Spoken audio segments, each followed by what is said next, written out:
आशीर्वाद दिया और भी जो है उसके अंदर स्तुतियां हैं, सबने करी, सब अपने अपने धाम को गए। भगवान ने आशीर्वाद दिया तो प्रहलाद बैठो इस सिंहासन पर। प्रहलाद जी ने कहा मेरे पिताजी बैठे, मेरी बुद्धि खराब न हो जाए। नहीं, अब मेरा प्रसाद हो गया, मैं बैठ गया हूँ, मैंने प्रसादी कर लिया, तुम्हारी बुद्धि खराब नहीं होगी। प्रहलाद जी सिंहासन में बैठे, भगवान अंतर ध्यान हो गए। बोलो नृसिंह भगवान की। तब कर कमल बरे नख मदभुत सिंगम दलित हिरण्य कश्यप तनु भृंगम केशवधृत नरहरि रूप। जय जगदीश हरे, जय जगदीश हरे। जय नृसिंह, जय नृसिंह, जय जय नृसिंह। प्रहलादेश पद्म जय, मुख पद्म भृंग। अब यहाँ पर कथा का विराम देते हैं। कल मनमंतरों की कथा आएगी और वामन अवतार, कल वैसे भी वामन द्वादशी है और वामन भगवान की कथा भी कल आएगी।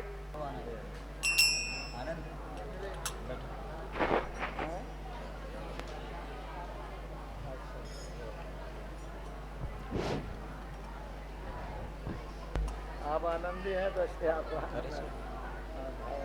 हरि बोल। मनुमपि सचि पुत्रमत्र स्वरूपम रूपम तस्याग्रजं मरुपुरीं माथुरीं गोष्ठवाटीं राधा कुंडम गिरिवरमहो राधिका माधवास्यां प्राप्तो यस्य प्रथितकृपया श्रीगुरुं तं नतोऽस्मि। श्रीचैतन्यमनोभीष्टं स्थापितं येन भूतले स्वयं रूप कदा मह्यं ददाति स्वपदान्तिकम्। आददानं सतृणं दन्तेरिदं याचे पुनः पुनः श्रीमद्रूपपादं भोजो धूलिश्याम जन्म जन्मनि। मूकं करोति वाचालं पंगुं लङ्घयते गिरिं यत्कृपातमहं वन्दे श्रीगुरुं दीनतारणम्। वाञ्छाकल्पतरुभ्यश्च कृपा सिन्धुभ्यैव च पतितानां पावनेभ्यो वैष्णवेभ्यो नमो नमः। श्रीगौराङ्गगुणानुवर्णनविधो श्रद्धा समृद्धान्वितो पापोतापनिकृन्तनो तनुभृतां गोविन्दगानामृते आनन्दाम्बुधिवर्धनेकनिपुणो कैवल्यनिस्तारको वन्दे रूपसनातनो रघुयुगो श्रीजीवगोपालको। कालकलिरबलिनेन्द्रियवैरिवर्गा श्रीभक्तिमार्गह्यकण्टककोटिरुद्ध हाहाकयामि विकलं किमहं करोमि चैतन्यचन्द्र यदि नाद्य कृपां करोषि। वैराग्यविद्यानिधिभक्तियोग शिक्षार्थमेक पुरुष पुराण श्रीकृष्ण चैतन्य शरीरधारी कृपाम्बुधिर्यस्तमहं प्रपद्ये। यं ब्रह्मा वरुणेन्द्ररुद्रमरुत स्तुन्वन्ति दिव्यस्तवैर्वेदे साङ्गपदक्रमोपनिषदैर्गायन्ति यं सामगा। ध्यानावस्थिततद्गतेन मनसा पश्यन्ति यं योगिनो यस्यास्तं न विदुसुरासुरगणा देवाय तस्मै नमः। राधे वृंदावनाधीशे करुणामृतवाहिने कृपया निजपादाब्जदास्यं मह्यं प्रदीयताम्। वागीशायस्य वदनेर्लक्ष्मीर्यस्य च वक्षसि यस्यास्ते हृदये संवित् तं नृसिंहमहं भजे। यं प्रव्रजन्तमपेतकृत्यं द्वैपायनो विरहकातर आजुहाव। पुत्रेति तन्मयतया तर्वोऽभिनेदु तं सर्वभूतहृदयं मुनिमानतोऽस्मि। नारायणं नमस्कृत्य नरं चैव नरोत्तमं देवीं सरस्वतीं व्यासं ततो जयमुदीरयेत्। बोलिए श्रीमद्भागवत महापुराण की जय। श्री कृष्ण द्वैपायन वेद व्यास भगवान की, श्री सुखदेव गोस्वामी जी महाराज की जय, श्री परीक्षित महाराज की जय, सनातन धर्म की। परम करुणामय अनंत ब्रह्मांड नायक परात्पर ब्रह्म भगवान श्री कृष्ण चंद्र के चरण कमलों में प्रेम भक्ति प्रदान कराने वाले दीक्षा गुरु शिक्षा गुरु के चरण कमलों में अनंतवार उनकी कृपा याचना करते हुए सभी श्रोतावृंद का मैं अभिवादन करता हूँ। श्रीमद् भागवत कथा अंतर्गत आज चतुर्दिवस में अपन लोग भगवान की आगे की लीलाओं का, भक्तों की लीलाओं का श्रवण कीर्तन करेंगे। इससे पूर्व कल के सत्संग में श्री ध्रुव जी महाराज का चरित्र, उनके वंश में आगे चल कर के अंग महाराज, उनके पुत्र बैण जो महादुष्ट निकले, उनके शरीर के मथने से पाप अंश से निषाद हुए और बाहुओं को मथने से पृथु और अर्ची देवी का प्रादुर्भाव हुआ। पृथु महाराज ने इस पृथ्वी का पालन किया। भगवान के 100 अश्वमेध यज्ञ करने जा रहे थे। 100वां यज्ञ में इंद्र ने घोड़ा चुरा लिया। अत्रि ऋषि की कृपा से उनके पुत्र ने उसको छुड़ा के ले आए। उनका उद्देश्य कोई इंद्र के पद को प्राप्त करना नहीं था, भगवान के चरणों की भक्ति ही प्राप्त करना उनका उद्देश्य था।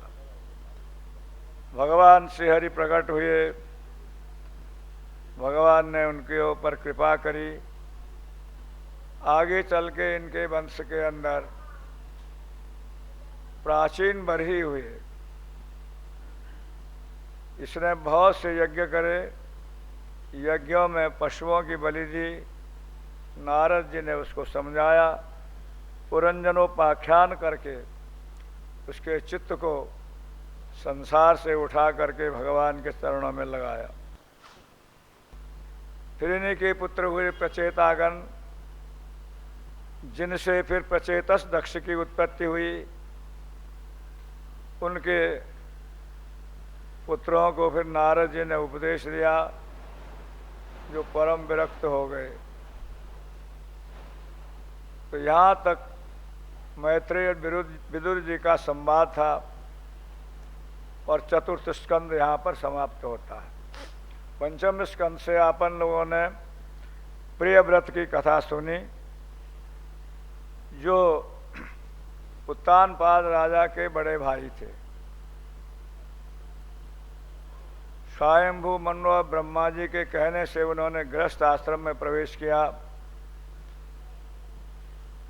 उन्होंने एक दिव्य रथ बनाया, जिससे कहीं अंधेरा न रहे पृथ्वी के अंदर।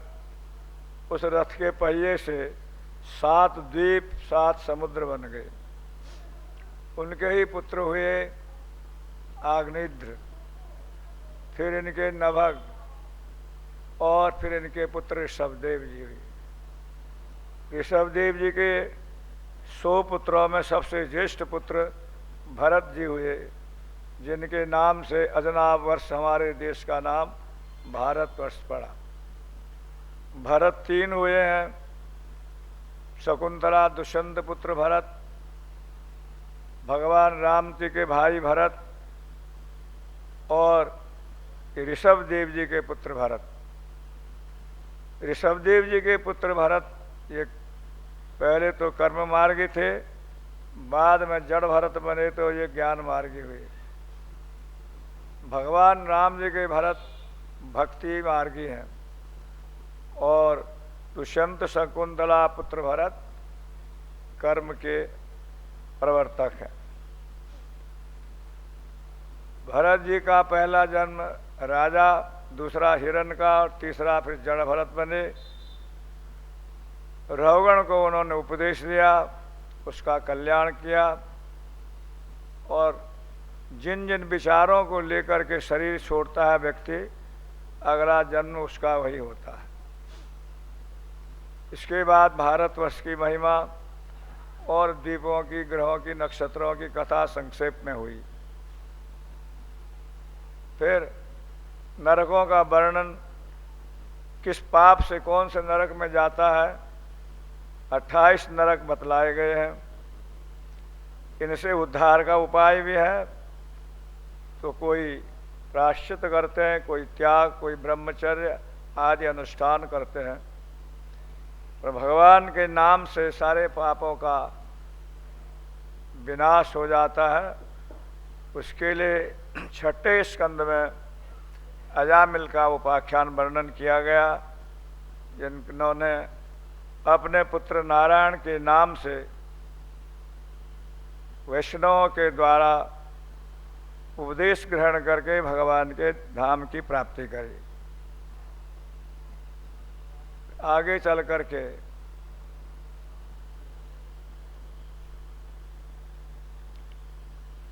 मरुदगणों की कथा आई।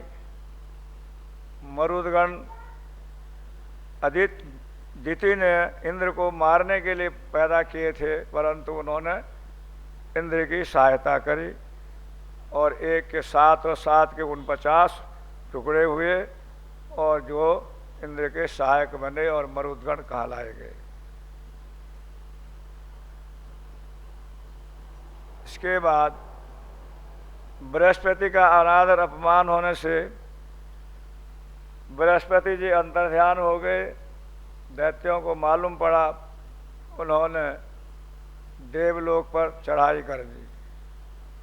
देवता लोग घबरा के ब्रह्मा जी के पास गए कि महाराज गुरु जी तो नाराज हो गए हैं, अब हम क्या करें। ब्रह्मा जी ने सलाह दी कि त्वष्टा के पुत्र विश्वरूप को अपना पुरोहित बनाओ। विश्वरूप को जैसे कैसे मना करके पुरोहित बनाया, परंतु वो दैत्यों को भी आहुति देते थे, तो इंद्र ने उनको मार डाला, जिससे ब्रह्म हत्या इंद्र को लगी। 4 स्थानों में ब्रह्म हत्या बांटी गई। फिर त्वष्टा मुनि ने इंद्र को मारने के लिए एक यज्ञ करा, जिसमें एक बड़ा भारी असुर पैदा हुआ, जिसका नाम था वृत्रासुर। देवता लोग उससे घबरा गए, भगवान से प्रार्थना करी, उसको मारने का उपाय दधीचि ऋषि की हड्डी से वज्र बनेगा, तब ये मर सकता है। सो दधीचि ऋषि के पास जाकर के उनकी हड्डियों का वज्र बनाया। वृत्रासुर ने अंतिम समय भगवान के चरणों में प्रार्थना करी और इंद्र ने वृत्रासुर को मार डाला। परीक्षित ने पूछा कि इस असुर के अंदर ऐसे भगवत भावना कैसे हुई, तो पूर्व जन्म का वृतांत बतलाया कि चित्रकेतु नाम का राजा था। अंगिरा ऋषि के आशीर्वाद से पुत्र हुआ, परंतु अन्य रानियों ने जहर दे के उसको मार डाला। बाद में नारद जी अंगिरा ऋषि ने उपदेश दिया राजा को, वैराग्य हुआ, भगवान शंकरषण के बड़े भक्त बने कैलाश के ऊपर विचरण करने लगे। शंकर जी के दोष देखा, पार्वती जी ने श्राप दिया, जाओ असुर योनि में चले जाओ। यहाँ पर षष्ठम स्कंद समाप्त हुआ। सप्तम स्कंद में परीक्षित ने कहा, भगवान तो समदर्शी हैं, फिर वो देवताओं का पक्ष लेते हैं, दैत्यों को मारते हैं, ऐसा क्यों? सुखदेव जी ने कहा, ऐसा नहीं है, दैत्य भी भगवान के भक्त हुए, जो उनका आश्रय लेते हैं वो उनका पक्ष लेते हैं। सम्मोहम सर्वभूतेषु न मे द्वेषश्च न प्रिय, ये भजन्ति तुमांग भक्त्या मुहिते तेषु चाप्यहम्। ये भगवान की वाणी है, मेरे लिए न कोई शत्रु है न कोई मित्र है, पर जो मेरी तरफ आते हैं, मेरा भजन करते हैं, मैं उन्हें चाहता हूँ जो मुझे चाहते हैं। तो इस विषय में एक इतिहास बतलाया, जो युधिष्ठिर महाराज ने भी नारद जी से पूछा था कि शिशुपाल इतना दुष्ट, और वो जब भगवान के द्वारा मारा गया तो उसकी ज्योति निकल करके भगवान के शरीर में विलीन क्यों हो गई? उसकी तो दुर्गति होनी चाहिए थी।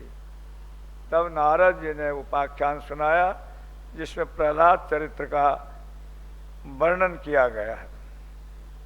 प्रहलाद जी भगवान के भक्त बचपन से थे, कैसे उनको भक्ति मिली ये प्रसंग अपन ने सुना। माँ के गर्भ में ही नारद जी के उपदेश के द्वारा उनको उपदेश याद रहा और बचपन से भगवान के चरणों में लग गए। हिरण्यकश्यप ने बहुत शासन किया, अनेक उपाय से मारना चाहा, मरे तो नहीं। अंत में भगवान नृसिंह बन के आए, हिरण्यकश्यप का वध कर दिया।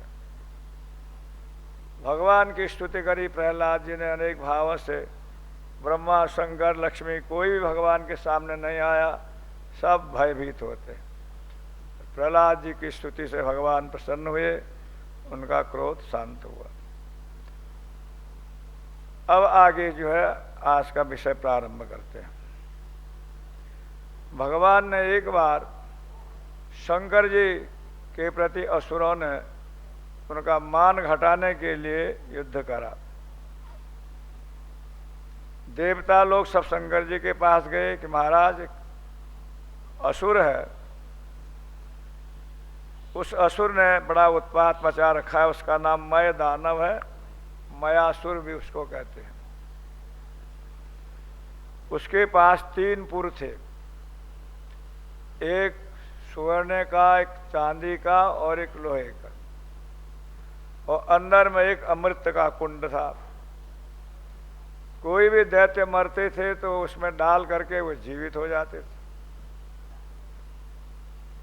शंकर जी ने उससे युद्ध तो करा बहुत, और जो भी दैत्य मरते थे वो वापस ले जाता था, किसी को पता नहीं चला। बहुत समय हो गया, शंकर जी उससे जीत नहीं सके, तो भगवान से प्रार्थना की।